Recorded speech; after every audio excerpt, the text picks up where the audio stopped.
कोई शख्स अगर इमाम साहब के पीछे नमाज़ पढ़ रहा हो और इमाम साहब को सजदा साहब जो है वो लायक हो गया हो या उसके ऊपर वाजिब हो गया सजदा साहब करना,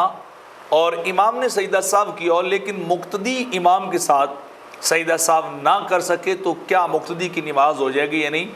तो उसका जवाब ये है कि अगर इमाम के पीछे रहते हुए जमात के साथ मुक्तदी जो है वो सजदा साहब नहीं कर सकता इमाम के पीछे, तो ऐसा करने से उसकी नमाज अदा हो जाएगी।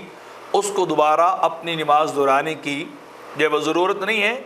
बदाए सनाए फ़ी तरतीब शराय के अंदर भी इसी मसले को इसी तरह जब लिखा गया है, और फिर उसके बाद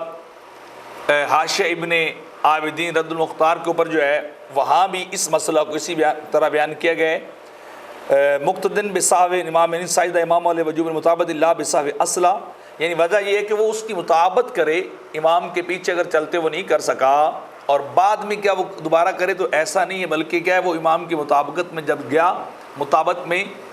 और उस इमाम के पीछे चलने की वजह से फिर वो उसका सजदा जो है वो हो गया। इस तरह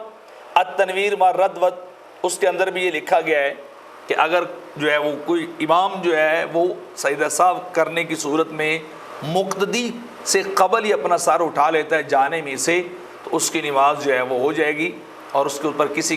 का कोई ऐसा हुक्म नहीं लगाया जाएगा कि वो नमाज को दोबारा लौटाए तो उसकी नमाज होगी नहीं, बस इमाम के पीछे सलाम फेर दे।